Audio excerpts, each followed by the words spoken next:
حضرت حسین رضی اللہ تعالی عنہ کربلا کے میدان میں 2 محرم کو پہنچے.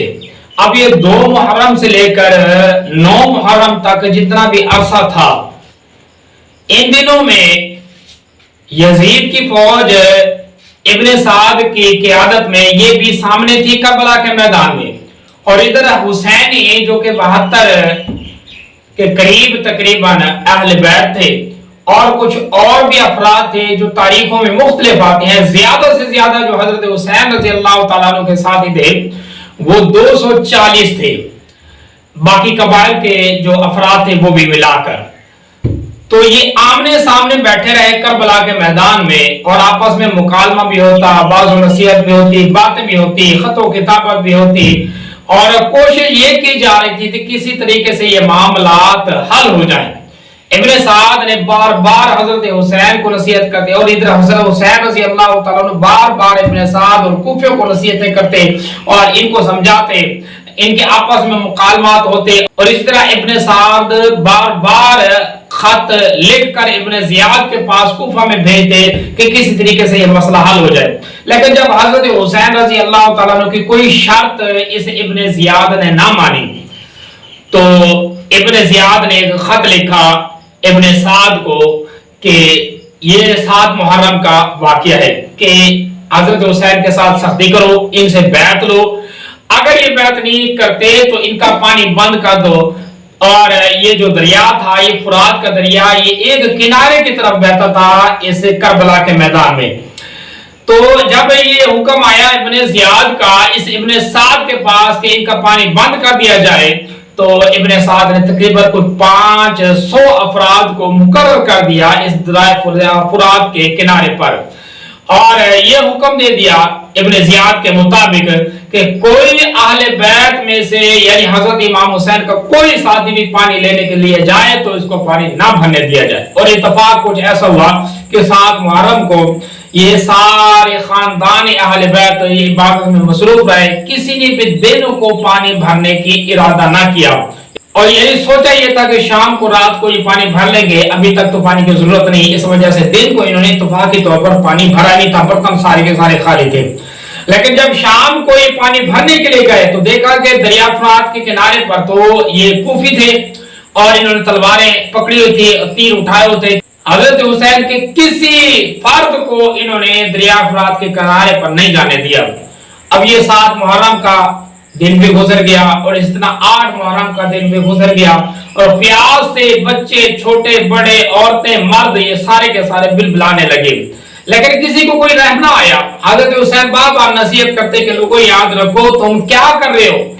کل قیامت کے دن اپنے نبی صلی اللہ علیہ وسلم کو کیا منہ دکھاؤ گے. لیکن کسی مسلمان کو، کسی کوفی کو، کسی یزیدی کو ذرا برابر کو رحم نہ آیا، کوئی ترس نہ آیا، اور یہ اپنے معاملات میں ڈٹے رہے. ادھر 9 محرم کو ابن زیاد نے یہ شمر کو ایک پیغام دے کر بھیجا.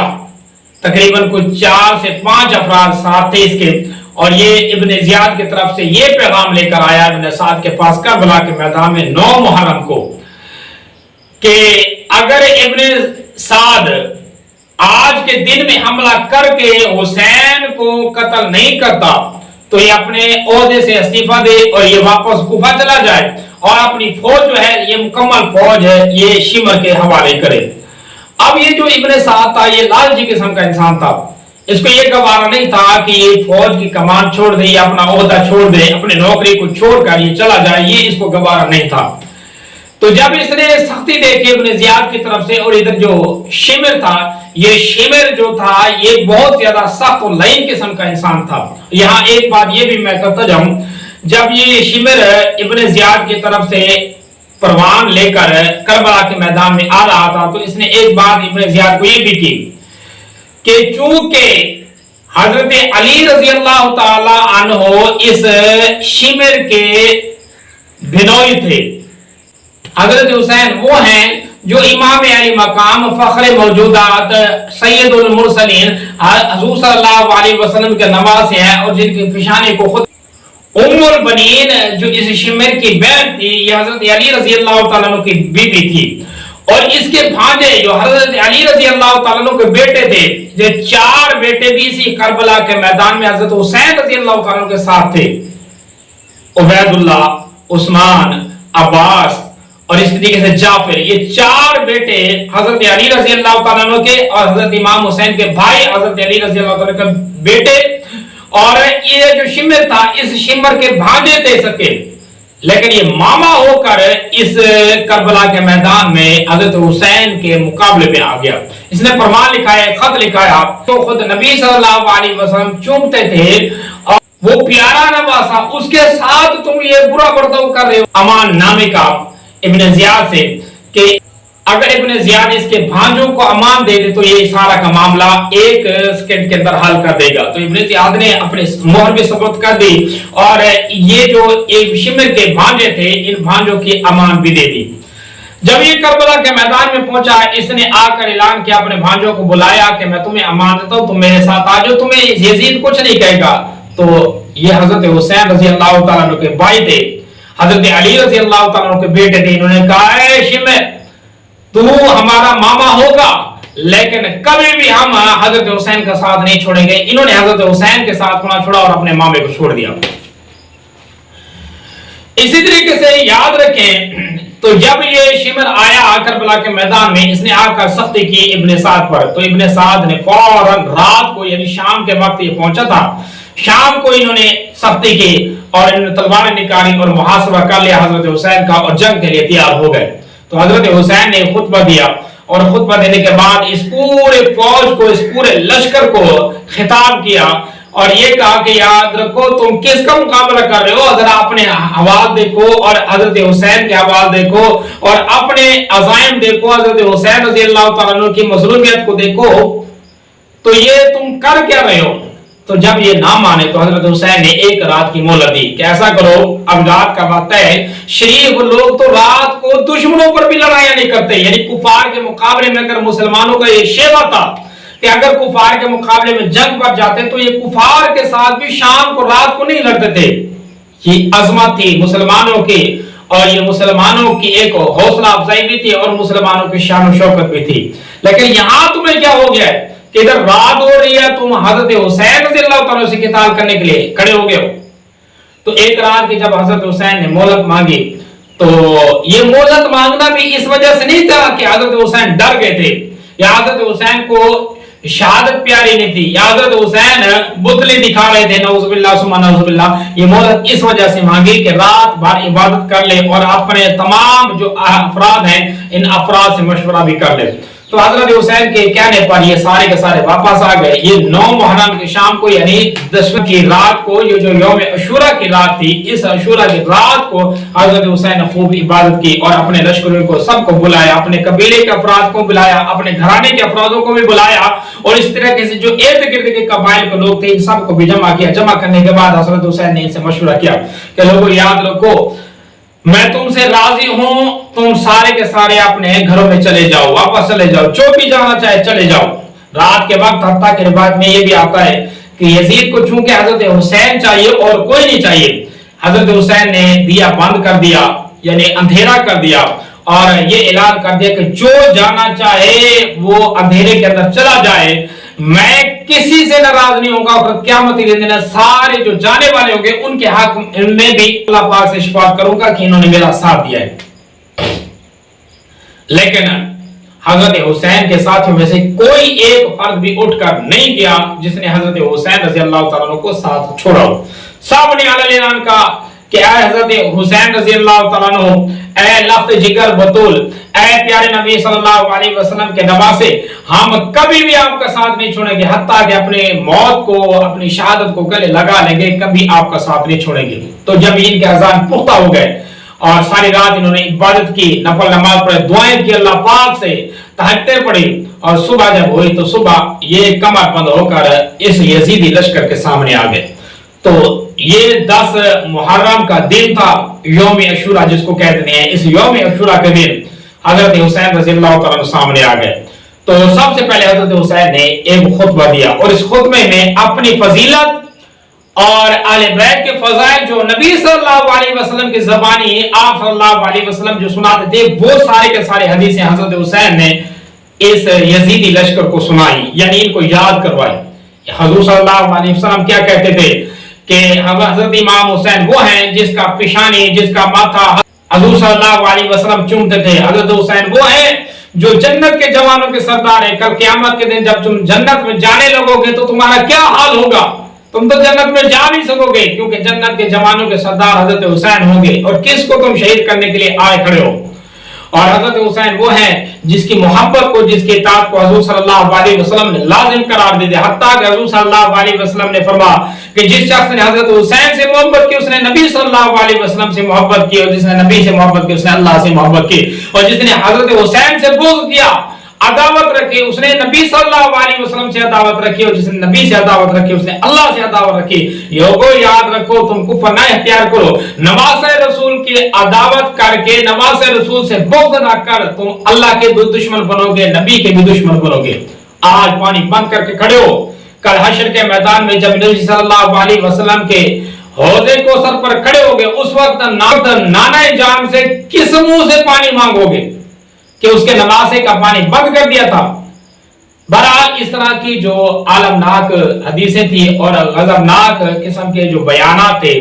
اور جو شرمندہ ہونے والی حدیثیں تھی، حضرت حسین رضی اللہ تعالی ساری بیان کر دی، لیکن کسی کو کوئی آر محسوس نہ آئی، کسی یزیدی کو رحم نہ آیا، نہ کسی نے اس حضور صلی اللہ علیہ وسلم کے نواسے پر کسی قسم کا رحم کھایا۔ حتیٰ کہ حضرت حسین یہ حدیثیں بیان کرتے اور ادھر جو شمر تھا، اس شمر نے کہا کہ ہم کسی فضیلت کو نہیں جانتے، سب سے پہلی فضیلت یہ ہے کہ حکیم ابن سعد کی طرف دیکھا اور ابن سعد کو کہا کیا اب تم لشکر کی کمان سنبھالتے ہو، حملہ کرتے ہو یا یہ چھوڑتے ہو؟ تو اس ابن سعد نے پہلا تیر چلایا۔ یہ وہ بدبخت تھا جس کے باپ نے، یہ صحابی رسول ہے جو پیارے نبی صلی اللہ علیہ وسلم کا شدائی ہے، اس نے مسلمانوں کی طرف سے جنگ میں پہلا تیر چلانے کا اعزاز لیا اور حضور صلی اللہ علیہ وسلم سے جنت کی خوشخبری لی۔ اور یہ اس کا بیٹا اتنا لعین تھا جس نے باپ کے فضائل کو بھی چھوڑ دیے، باپ کی فضیلت کو بھی پس پشت ڈال کر اس نے حضور صلی اللہ علیہ وسلم کے نواسے کے خلاف پہلا کربلا کے میدان میں تیر چلایا۔ اب ہونا کیا تھا، لڑائی شروع ہو گئی۔ سب سے پہلے حضرت حسین رضی اللہ تعالیٰ عنہ کے جو خاص مشیر تھے، جو خاص فدائی تھے، جو حضرت حسین پر جان اپنی فدا کرنے والے افراد کے مختلف قبیلوں سے جمع ہوئے تھے، وہ ایک در ایک آتے گئے اور یہ مبارزت کی جو جنگ تھی، یعنی ایک ایک کر کے ایک بندہ حضرت حسین کا نکلتا اور ادھر ایک بندہ یزیدیوں کا نکلتا، آپس میں لڑتے، اس طرح ایک ایک بندہ حضرت حسین کا نکلتا۔ اس نے حضور صلی اللہ علیہ وسلم کے نواسے حضرت حسین پر اپنے جان تک فدا کرتے گئے اور یہ لڑتے گئے اور شہید ہوتے گئے، حتیٰ کہ یہ سارے افراد جو قبائل کے تھے یہ شہید ہو گئے۔ اور وہ صرف حضور صلی اللہ علیہ وسلم کے اہل بیت کے جو افراد تھے، گھرانے کے جو افراد تھے، حضرت امام حسین کے بھائی، حضرت امام حسین کے بھتیجے، حضرت امام حسین کے بیٹے، حضرت امام حسین کے بھانجے، اور اسی طریقے سے باقی جتنے قریبی رشتہ دار تھے یہ سارے کے سارے بچ کے باقی سارے افراد شہید ہو گئے۔ اور ادھر پیاس کی شدت اتنی بڑی کہ خیموں سے بچوں کے رونے کی آوازیں آ گئی۔ تو حضرت حسین رضی اللہ تعالیٰ کے بھائی، یہ حضرت عباس، جس کو عباس علمبردار بھی کہتے ہیں، یہ حضرت عباس نے حضرت حسین سے اجازت لی اور ایک گھوڑے پر مشکیزہ باندھا اور دریائے فرات کی طرف روانہ ہو گئے۔ جب دیکھا فرات کے کنارے پہ کھڑے ہوئے سپاہیوں نے کہ حضرت عباس دریا فرات کی طرف آ رہے ہیں، تو انہوں نے تیر برسانے شروع کر دیے۔ حضرت عباس یہ چلتے گئے حتیٰ کہ یہ تیر برساتے گئے اور حضرت عباس دریائے فرات قریب پہنچ گئے اور یہ مجمع کو چیرتے ہوئے، ان فوجیوں کو پیچھے ہٹاتے ہوئے دریا کے اندر ہی اپنا گھوڑا گھسا دیا اور اس نے بڑے آرام سے اپنا مشکیزہ پانی کا بھر لیا۔ جب یہ بھر کر باہر نکلنے لگے تو ایک سپاہی جو تھا یزیدی، اس نے تلوار چلائی اور حضرت عباس رضی اللہ تعالیٰ عنہ کا دایاں کندھا جو ہے یہ بازو اتار دیا۔ تو حضرت عباس نے اپنے دائیں بازو کے اندر جو پکڑا ہوا مشکیزہ تھا یہ اپنے بائیں بازو میں لے لیا، اس نے تلوار دوسری چلائی اور اب اس کا बायां बाजू जो था ये बायां बाजू भी काट दिया, हाथ दोनों कट गए। और फिर हजरत अब्बास ने, रिवायत में जैसे मिलता है तारीख की किताबों में, हजरत अब्बास ने अपने दांतों में ये मशकीज़ा पकड़ा और घोड़े पर सवार होने लगे, लेकिन इनको गवारा ये भी ना था, इन्होंने तीर चला चला कर हजरत अब्बास रजी अल्लाह तआला अन्हु के ये जो मशकीज़ा था इसको भी छलनी कर दिया और हजरत अब्बास को भी शहीद कर दिया। इस हालत के अंदर कि तीर लगे हुए थे, घोड़े पर सवार थे और जख्मी थे, हजरत हुसैन रजी अल्लाह तआला अन्हु के पास इनका लफ्ज़ जिगर भाई पहुंचा तो हजरत हुसैन ने हजरत अब्बास का सर अपने गोद में रखा और अल्लाह की तरफ देखा, यानी आसमान की तरफ देखा कि अल्लाह तू गवाह हो जा, इस मेरे भाई ने मेरी आले बैत पर, मेरे घराने पर अपनी जान कुर्बान दी, तू इसके साथ राजी हो जा। इसी तरीके से हजरत मुस्लिम बिन अकील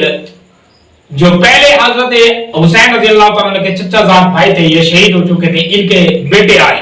ये भी एक दर एक शहीद होते गए। और इस तरीके हजरत हसन की औलाद आई, वो भी शहीद होते गए। ये सारे के सारे अपराध एक एक आते गए और हजरत इमाम हुसैन से पहले शहीद होते गए। जब तक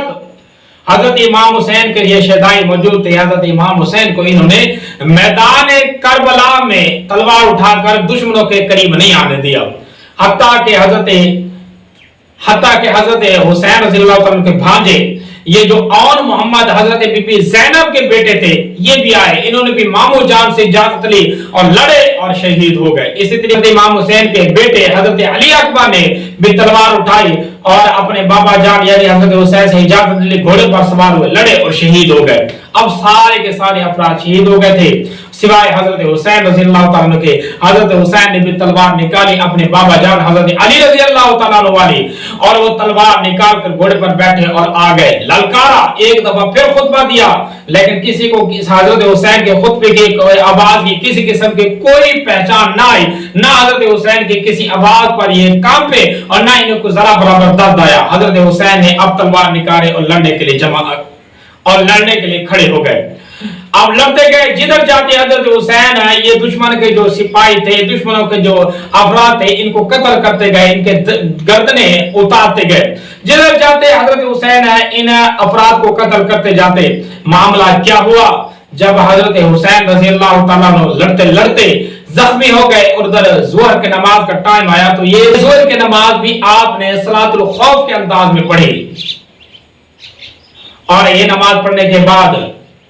फिर हजरत हुसैन खड़े हो गए और फिर हजरत हुसैन ने लड़ाई की, हत्ता के लड़ते लड़ते हजरत हुसैन भी जाम शहादत नोश कर गए। हजरत हुसैन को तीर मारे गए, नेज़े मारे गए, हत्ता के तलवारों के 72-73 जो जख्म थे हजरत हुसैन के जिस्म पर लगे हुए थे। सर से लेकर पांव तक कोई जिस्म का जुज़ ऐसा नहीं था जो जख्म के निशानों से खाली हो। हत्ता के जहरीले तीर जो जहर से बूझे हुए थे वो तीर मारे गए। और इसी तरीके से एक बदबख्त जो खौली नामी बदबख्त था, इसने नेज़ा चलाया और नेज़ा चलाने के बाद हजरत इमाम हुसैन को शहीद कर दिया। जब शहीद किया तो इसे शिमर ने क्या कि कोई जाए और इस हजरत इमाम हुसैन का सर तन से जुदा कर दे, यानी सर उतार दे। तो किसी ने नमाज रसूल के सर उतारने की जुर्रत ना की। एक सनार नामी बदबख्त था, इस बदबख्त ने हजरत इमाम हुसैन का अपने खंजर के साथ सर उतार दिया और जिस्म को ऐसे छोड़ दिया। फिर ये सर उतारने के बाद भी यहां तक भी इन्होंने खामोशी ना इख्तियार की, हत्ता के घोड़े चलाए और ये जितने भी आले बैत के अफराद शहीद हो चुके थे, इनकी लाशों के ऊपर घोड़े चला चला कर इनको सुनबों के अंदर रोंदा। और इस तरह इन बदबख्तों ने जहन्नम को अपने ऊपर वाजिब कर दिया। तो इस तरह ये कट्टे हुए सर लेकर और फिर इन्होंने यहाँ बीवियों को खैमों से निकाला और खैमों को जला दिया। और हजरत इमाम हुसैन के एक बेटे ज़ैनुल आबिदीन जो बीमार थे, इसके अलावा बाकी सारे जो मर्द थे सबको इन्होंने शहीद कर दिया। हत्ता के एक हजरत इमाम हुसैन का 6 माह का बेटा अली असगर था, उसको भी इस हुरमल नामी फर्द ने तीर गले के अंदर मार कर उसको भी शहीद कर दिया था। सारे के सारे मर्द शहीद हो चुके थे। आले बैत में सिर्फ एक फर्द बाकी था जो ज़ैनुल आबिदीन, जो बीमार थे, वरना वो भी शहीद होते। अब ये बीवियों को लेकर और इस ज़ैनुल आबिदीन को लेकर और इन सारे आले बैत को जो अफराद इनके सर काट कर लेकर ये कूफा की तरफ चले गए اور ادھر مختلف قبیلوں کے جو افراد تھے یہ آئے، انہوں نے پامال لاشوں کو اٹھایا اور اس کربلا کے میدان میں ان کو نماز جنازہ پڑھ کر ان کو سپرد خاک کر دیا۔ تو یوں حضرت امام حسین رضی اللہ تعالیٰ عنہ کی یہ شہادت ہوئی اور یہ اللہ کو پیارے ہو گئے۔